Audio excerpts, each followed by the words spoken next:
from Death Valley, standing 6'10", weighing 330 pounds, The Undertaker!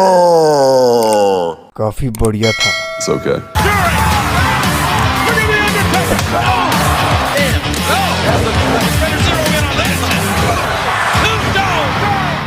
मैं ऐसे इंसान के साथ हूँ जिसे किसी परिचय की जरूरत नहीं। ये दुनिया के बेहतरीन रेसलरों में से एक है और इनका नाम है मार्क कैलोवे, जिन्हें कहा जाता है द अंडरटेकर।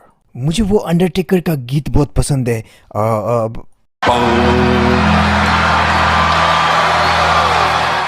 मुझे पता नहीं इन सब की शुरुआत कैसे हुई। मुझे वेंस मैकमैन ने फोन किया। And you will treat me with respect. उसका फोन करना कुछ ऐसा था। घंटी बजने लगी, मैंने फोन उठाया और फिर उसने कहा, हेलो, क्या ये अंडरटेकर है? Undertaker. जी हाँ, ये अंडरटेकर है। ठीक है, तुम कल आ जाना। ठीक है। तो कुछ इस तरह से वेंस मैकमैन ने मुझे फोन किया था। उसके दिमाग में कुछ ऐसा कैरेक्टर था, वो ऐसा था कि पुराने टाइप का अंडरटेकर। Wow. उस समय के जो रेसलर्स हुआ करते थे वो कुछ अजीब तरीके से बात किया करते थे। जैसे कि अगर हम बताएं तो बहुत सारे इंटरव्यू सेगमेंट में वो कहते थे, let me tell you something. Let me tell you something, brother. You made a lot of promises to the Macho Man, didn't you? Who are you? Never tell me how to wrestle. लेकिन मैं आहिस्ता बात किया करता था। You will rest in peace. तो मैं इस तरह से बात किया करता था। हालांकि वो बहुत बुरे शब्द हुआ करते थे, लेकिन अगर हम किसी रूम में हों और अगर कोई इंसान आहिस्ते से बात करे तो हम ध्यान से उसकी बात सुनते हैं। इस वजह से लोग मुझे ध्यान से सुनते थे और फिर 28 सालों तक मैंने ये कैरेक्टर बनाए रखा। मुझे अपने जीवन के बारे में कुछ बताइए। मुझे अपने विश्वास के विषय में कुछ बताइए। आपने कैसे विश्वास किया? मैं परमेश्वर में विश्वास करता था, लेकिन मैं समझ नहीं पा रहा था कि ये क्या है। फिर मैंने परमेश्वर के साथ अच्छा रिश्ता बनाया और इसका श्रेय मैं देता हूँ अपनी पत्नी को। और वो विश्वास में बहुत ही ज़्यादा मजबूत है। उसने कहा, चलो मेरे साथ चर्च चलो। मैंने कहा, मैं बहुत ही बुरे रास्ते चला हूँ, मैं बहुत ही बुरा इंसान हूँ और मेरा उधर क्या काम, और वैसे भी मैं परमेश्वर पे विश्वास करता ही तो हूँ। उसने कहा, इतना काफ़ी नहीं है, और भी बहुत सी चीज़ें हैं। मैंने कहा, ठीक है, लेकिन अगर इधर उधर लोग भागने लगे चर्च में तो फिर मुझे दोष मत देना। और ये इस तरह से शुरू हुआ और ये उसके लिए बहुत ही महत्वपूर्ण था। फिर मेरा रिश्ता परमेश्वर के साथ बेहतर हुआ और मैं समझ पाया कि उसका मतलब क्या होता है। फिर परमेश्वर अपने तरीके से काम करने लगा, जैसा कि वो हमेशा करता है। परमेश्वर फिर हमें लेक हिल्स चर्च लेके आया और वहाँ पर करीबन 3000 लोग थे और मुझे ऐसा लगता कि जो वचन है वो मुझसे बातें कर रहा है। मैं सही समय पे बिल्कुल सही जगह पे था मेरे लिए। निश्चित रूप से परमेश्वर ने बहुत सी चीज़ों को एक साथ जोड़ा ताकि आप दोनों चर्च आ सको। ये बढ़िया है। मुझे जल्दी से बताइए कि इतने सालों में आपको कितनी चोटें लगी? मेरी दोनों आंखों की हड्डियां टूटी हुई है। आपकी आंखों की हड्डियां? जी हाँ, दोनों हड्डियां। केवल एक बार? नहीं, कई बार। वो सालों तक अलग थे और मेरे कम से कम 20 से भी ज़्यादा हड्डियां टूटी है। और इस रेसलिंग के दौरान मैंने 20 से भी ज़्यादा ऑपरेशन कराए हैं। मेरे दोनों हिप्स रिप्लेसमेंट हुए हैं और फटी हुई बाइसेप्स, फटी हुई ट्राइसेप्स, ये सब बहुत सी हड्डियां टूटी। आप जिस लेवल में हैं वहाँ पर बहुत ही कम लोग पहुँच सकते हैं। मैं इतना समझदार नहीं हूँ पर मजबूत हूँ। Yes. कई बार आप ऐसा करते हैं। जी हाँ, वो चोक स्लैम है। तो आप कैसे? क्या आप चाहते हैं कि लोग आपको उठाएं? नहीं, आपको मेरे ऊपर करने की जरूरत नहीं है। मैं नहीं चाहता लोग मुझे उठाएं।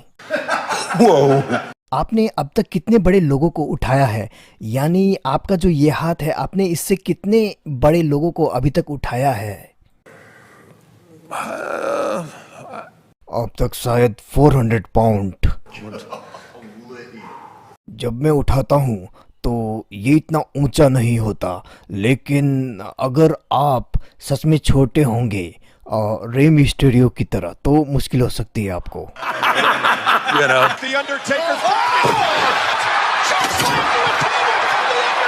मार्क, आपका बहुत शुक्रिया हमें ये समय देने के लिए।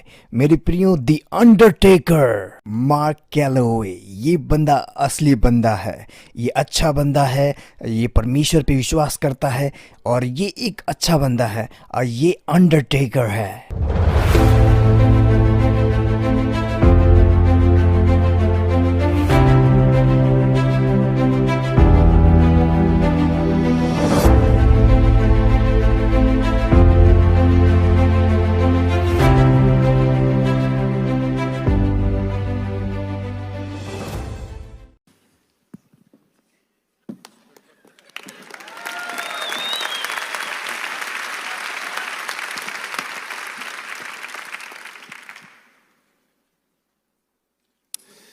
आपकी सबसे बड़ी समस्या क्या है?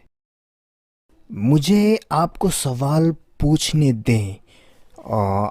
आपकी सबसे बड़ी समस्या क्या है? चाहे आप यहाँ हो, चाहे आप किसी बालकनी में हो, चाहे आप सोए हो या अपने घर पे हो, वो कौन सी चीज है जो आपको पागल बनाती है? वो कौन सी परिस्थिति है जिससे आप संघर्ष करते हैं, जिससे आप कुश्ती करते हैं? मैं जानता हूं वो क्या है। वो है मेरा गुस्सा। जब मैं अपने जीवन के बीते पल याद करता हूं तो मुझे दिखता है क्षति। मैं हमेशा अपने गुस्से से लड़ता। आप में से कई लोग कह रहे होंगे गपशप करना। मुझे लोगों के बारे में गपशप करना अच्छा लगता है और मैं लोगों को फाड़ देता हूं अपने आप को ऊंचा उठाने के लिए। मुझे लगता है कि लोग मुझे देखें और कहे, अरे वाह क्या बंदा है या फिर क्या बंदी है। मुझे ये कहना पड़ेगा कि ये एक रेसलिंग मैच है जिससे मैं निपटता था। आप में से शायद कोई कहे हवस। मैं ये गंदी तस्वीरें अपनी दिमाग से निकाल नहीं पा रहा, ये आती रहती हैं। मेरा शरीर, मैं कोशिश तो बहुत करता हूं लेकिन मैं छोड़ नहीं पाता। ये बहुत मुश्किल है। आप में से शायद कोई कहे मेरी समस्या मेरी शादी है। शायद आप कहें कि मैं किस समस्या से गुजर रहा हूं आप नहीं जानते। मैं रेसलिंग रिंग के एकदम साइड वाले रस्सी पे लटका हूं। शायद आप कहें कि मैं कुश्ती लड़ रहा हूं अकेलेपन से। आपकी सबसे बड़ी समस्या क्या है जिससे आप संघर्ष कर रहे हैं? मैंने अपने आप से पूछा जब मैं ये वचन देने की तैयारी कर रहा था। मैं आपको एक बात बताता हूं कि आपकी बड़ी समस्या नहीं है।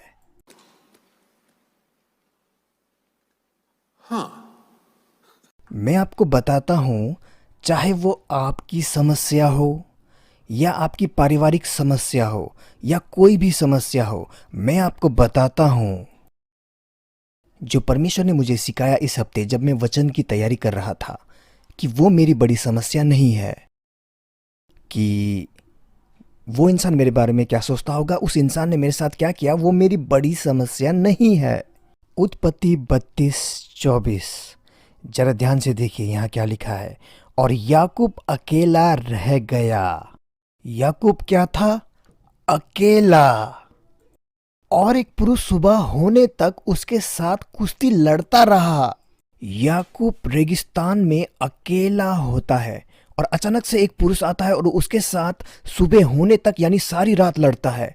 तो मैं सोचता हूं कि याकूब सोचता होगा कि मैं किसी आम आदमी से कुश्ती नहीं लड़ रहा, ये कोई आम आदमी नहीं हो सकता।